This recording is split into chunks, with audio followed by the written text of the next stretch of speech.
Mamadou et Bineta se fréquentent depuis quelques mois, sans statut. Un jour, une chose en entraînant une autre, Bineta craque, succombe, ils fricotent ensemble. Juste après le fricotement, Bineta se retourne vers Mamadou et lui pose une question naïve. Mamadou, dis-moi, on est quoi? Mais vous êtes quaker sans sucre.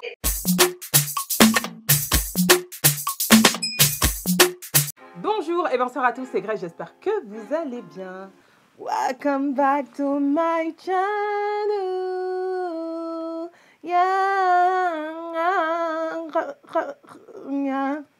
Ah merde. Toujours pas. Surtout, n'hésitez pas à faire comme chez vous, c'est-à-dire liker, vous abonner, activer la cloche de notification. C'est gratuit, ça m'encourage et ça aide au référencement de la vidéo. Je vous invite également à me suivre sur mes différents réseaux sociaux pour découvrir une autre facette de ma personnalité. Et enfin, allez jeter un coup d'œil à mes anciennes vidéos histoire de comprendre mon univers, because this girl is kind of crazy. Enfin bref, aujourd'hui suite à une demande générale, la série On My Way to Find Mr. Right fait officiellement son entrée sur ma chaîne YouTube. Oui, merci. So, pour les personnes qui ne me suivent pas encore sur les réseaux, I don't know what you are still waiting for. La série On My Way to Find Mr. Right est une série de stories que je faisais sur Snap où je partageais avec vous à travers des anecdotes, des juicy story time, toutes les leçons que j'ai apprises depuis que j'ai fait mon entrée dans la dating field, aka le sexual marketplace, ou comme on dit chez moi, depuis que je connais les hommes. Grosso modo, j'ai appelé cette série On My Way to Find Mr. Right, qui littéralement traduit en français veut dire en chemin pour trouver le bon, je crois. C'est ça, hein? Oui.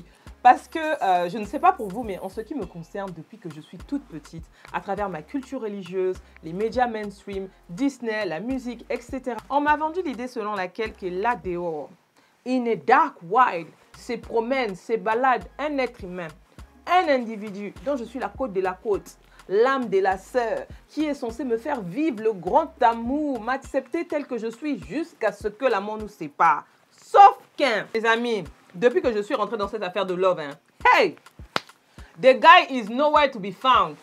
Wanted veut dire porté disparu. Au lieu de ça, qu'est-ce que j'ai trouvé là-bas? Struggle, péripéties, calamities. Non, sérieusement, je pense qu'on nous prépare à pas mal de choses dans la vie. Par exemple, l'école est censée nous préparer à notre vie socio-professionnelle. Mais bizarrement, en ce qui concerne les relations amoureuses, we are supposed to figure it out. Figure it out. Hein? On doit se débrouiller. Chacun pour soi, Dieu pour tous. Du coup, au meilleur des cas, tu ressors de là avec des syndromes post-traumatiques dignes d'un vétéran du Vietnam. Why so?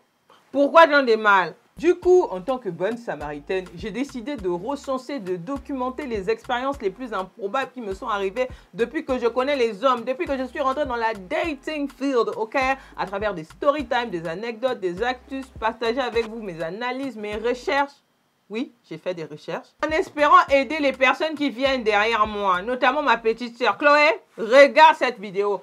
Abonne-toi à la chaîne. Du coup, dans ce premier épisode, je vais un peu vous parler de moi, de mon background, d'où je viens, histoire de vous donner un peu de contexte et partager avec vous 5 informations que j'aurais aimé avoir avant de commencer à date, avant de commencer à interagir avec les hommes. Because men are trash. Men are trash. Pour ceux qui ne le savent pas encore, je suis congolaise, même si je suis un tout petit peu beaucoup influencée par la culture nigériane. Je suis née et grandie à Pointe-Noire, une belle ville côtière au Congo-Brazzaville. Pointant la bête, je représente. Alors, j'ai été élevée dans une famille monoparentale. Aussi loin que je m'en souvienne, mes parents ont toujours été séparés. La majeure partie du temps, j'ai vécu avec ma mère, une femme indépendante, forte et très imposante. Mon père a lui aussi toujours été dans ma vie, mais bon, c'est un père africain classique, ok? Il n'est pas très à l'aise avec les affaires des sentiments, émotions, etc. Grosso modo, quand il lui dit « Je t'aime, papa, tu me manques », il est en mode like « Hi ». Okay. Du coup, j'ai eu une éducation sexuelle à l'africaine, c'est-à-dire que le jour où j'ai eu mes règles, j'ai eu une conversation avec ma mère où elle m'a exactement dit ceci. Ah, t'as eu tes règles? C'est bien. Tu sais ce que ça veut dire? Est-ce que tu sais ce que ça veut dire? Que maintenant tu es une femme. Tu es une femme. Donc tu dois arrêter de jouer, t'approcher ou même regarder les hommes. Sinon, tu vas tomber enceinte. Ils vont t'enceinte. Et c'est pas dans ma maison, tu vas porter ta grossesse là. On va aller te laisser là-bas chez ton gars. And that was it. Ni plus ni moins. Bon, j'avoue que tous les parents africains ne sont pas comme ça. Mais il faut avouer qu'ils ont souvent du mal avec ces choses-là. Et même quand ils essaient d'être progressistes, ils ont toujours des approches cheloues, genre...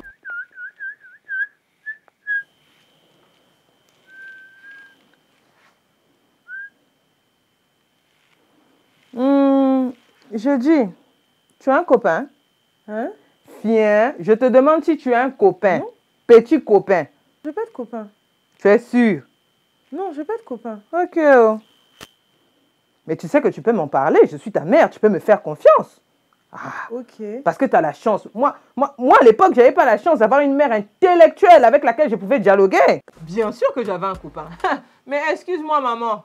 Le décalage entre ton message rassurant et ton ton menaçant ne m'a pas mis en confiance. Vraiment, non.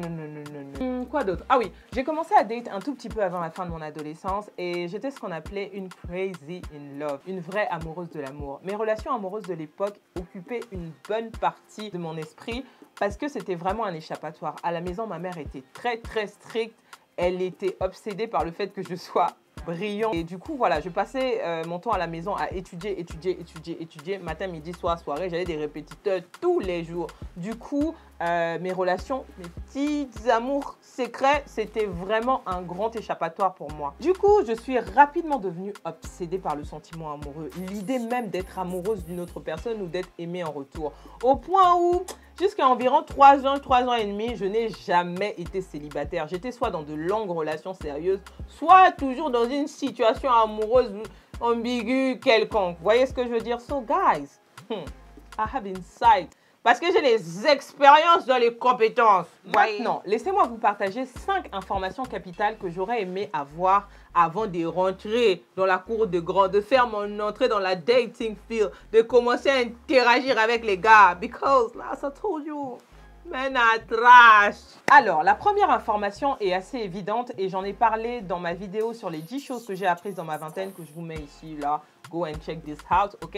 C'est que il y a autant de situations / relations amoureuses que des variants du Covid. Baby, vraiment, je dis ça parce qu'en ce qui me concerne, je suis naïvement arrivée sur le marché des relations amoureuses en pensant que tout le monde aspirait au même type de relation que moi. C'est-à-dire qu'une relation monogame, exclusive, sincère, d'amour, d'eau fraîche, des princes charmants, des nous vivons ensemble jusqu'à etc. Sauf que les amis, c'est que j'ai trouvé là-bas.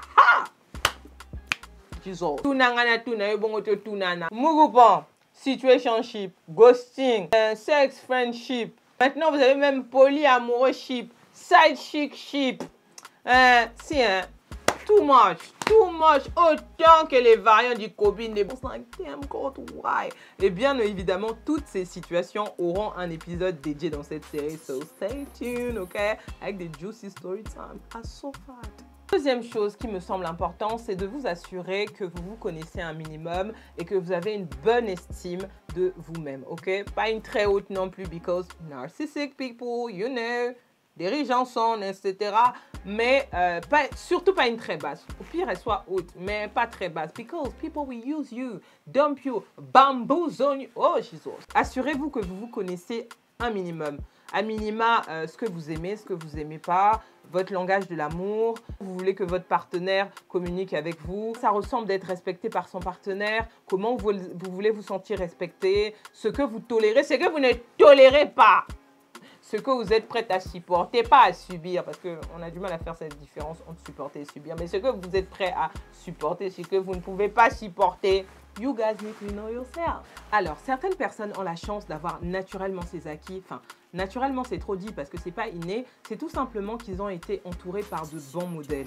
Ils ont vu leur père aimer et respecter leur mère et vice-versa. Les parents ont pris le temps de travailler et de transmettre ces valeurs, donc de travailler leur confiance en eux, de transmettre les valeurs d'estime de soi, etc. Du coup, quand il arrive sur le marché, c'est plutôt intuitif pour lui de savoir ce qu'il peut tolérer, ce qu'il ne peut pas tolérer. Ça ressemble au respect, ça, c'est pas le respect. En revanche, les personnes qui n'ont pas eu cette chance parce qu'ils n'avaient pas forcément les bons modèles ou pas de modèle du tout, ce qui était mon cas. Comme je vous ai dit, j'ai grandi avec une mère célibataire. Ma mère n'a pas voulu, elle a fait le choix de ne pas m'exposer à ces relations, donc j'avais une vague idée de ce à quoi ça pouvait ressembler. Et mes yaya, mes tatas qui étaient autour de moi étaient soit dans des relations abusives, soit c'était des marèmes, ok, maîtresses d'un homme marié, et vraiment, c'était pas ce à quoi j'aspirais. Et donc, ça a été pas mal compliqué quand je suis arrivée dans la dating field parce qu'il fallait que je ne savais pas trop ce que je voulais et donc j'ai eu du mal à... set boundaries, vraiment fixer des standards et des barrières sur ce que je peux tolérer et ne pas tolérer. Donc c'est vraiment important. Si vous n'avez pas eu la chance parce que vous n'avez pas eu les bons modèles, etc., même si ça prend beaucoup de temps, vous devez faire ce travail vous-même à l'intérieur, vous connaître, travailler sur votre estime avant de date, because baby, he's hellfire.